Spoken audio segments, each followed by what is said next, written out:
Hello everyone. Welcome to all of you. और आज आपके लिए इतना बेहतरीन टॉपिक लेकर आए हैं और ये आपके लिए बहुत ही फ्रूटफुल साबित होगा।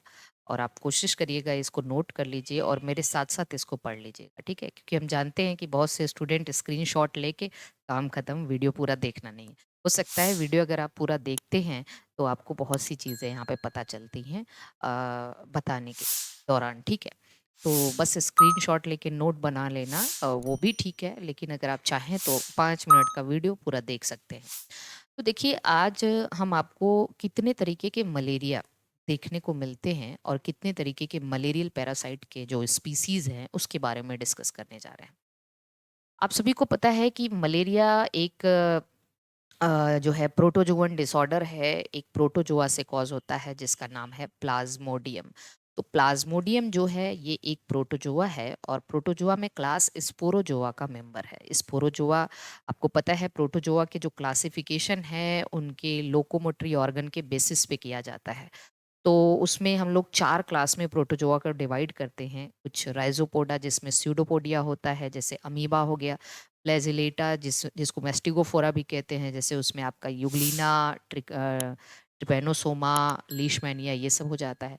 सिलिएटा में आपके पैरामीशियम ओपेलाइना ये हो जाता है। और स्पोरोजोआ जिसमें कि आपके प्लाज्मोडियम आते हैं। साथ-साथ मोनोसिस्टिस भी आता है। ये भी हम डिस्कस करेंगे आपको किसी क्लास में।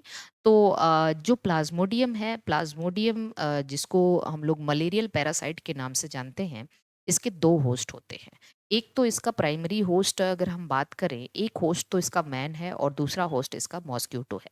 लेकिन एक्चुअली में अगर आप देखें होस्ट का क्लासिफिकेशन किस बेसिस पे किया जाता है, तो होस्ट के क्राइटेरिया भी कुछ होते हैं कि किनको आप प्राइमरी होस्ट मानोगे और किसको आप सेकेंडरी होस्ट मानोगे, ठीक है?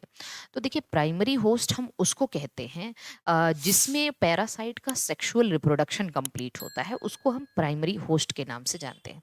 तो मलेरियल पैरासाइट का जो प्लाज्मोडियम है उसका सेक्सुअल रिप्रोडक्शन फीमेल एनाफिलीज में कंप्लीट होता है। इसलिए फीमेल एनाफिलीज या मॉस्क्यूटो को हम प्राइमरी होस्ट मान लेते हैं और मैन को हम लोग सेकेंडरी होस्ट मान लेते हैं जिसमें इसका एसेक्सुअल रिप्रोडक्शन कंप्लीट होता है। समटाइम्स क्वेश्चन आ भी जाता है कि मैन के लिए इन्फेक्टिव स्टेज क्या है, तो स्पोरोजोइट, और मॉस्क्यूटो के लिए इन्फेक्टिव स्टेज क्या है, तो गैमेटोसाइट्स, ठीक है? ये भी याद रखना, मैन के लिए इन्फेक्टिव स्टेज क्या है, स्पोरोजोइट, जो उसके लीवर को अफेक्ट करता है, और मॉस्क्यूटो के लिए इस प्लाज्मोडियम का इन्फेक्टिव स्टेज क्या होता है, गैमेटोसाइट होता है।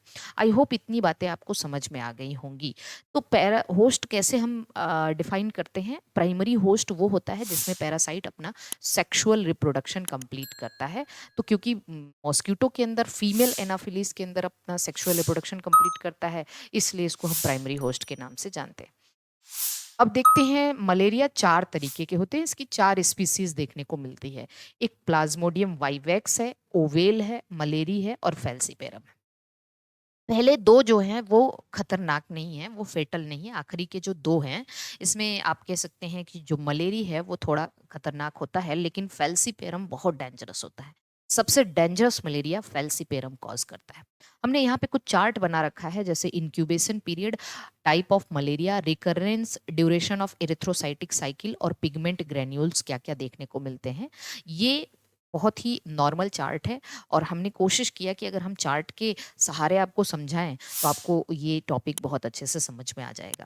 तो देखिए, इंक्यूबेशन पीरियड का मतलब होता है कि जब पैरासाइट आपको इन्फेक्ट कर रहा है और जब पहला सिम्टम आपकी बॉडी में आ रहा है। सपोज कि पैरासाइट ने इन्फेक्ट आपको 1 तारीख को किया और आपकी बॉडी में उसके इन्फेक्शन के जो सिम्टम हैं या आपको जो डिसऑर्डर के सिम्टम दिखे हैं वो 10 तारीख को दिख रहे हैं, तो मतलब इस गैप को हम इंक्यूबेशन पीरियड के नाम से जानते हैं।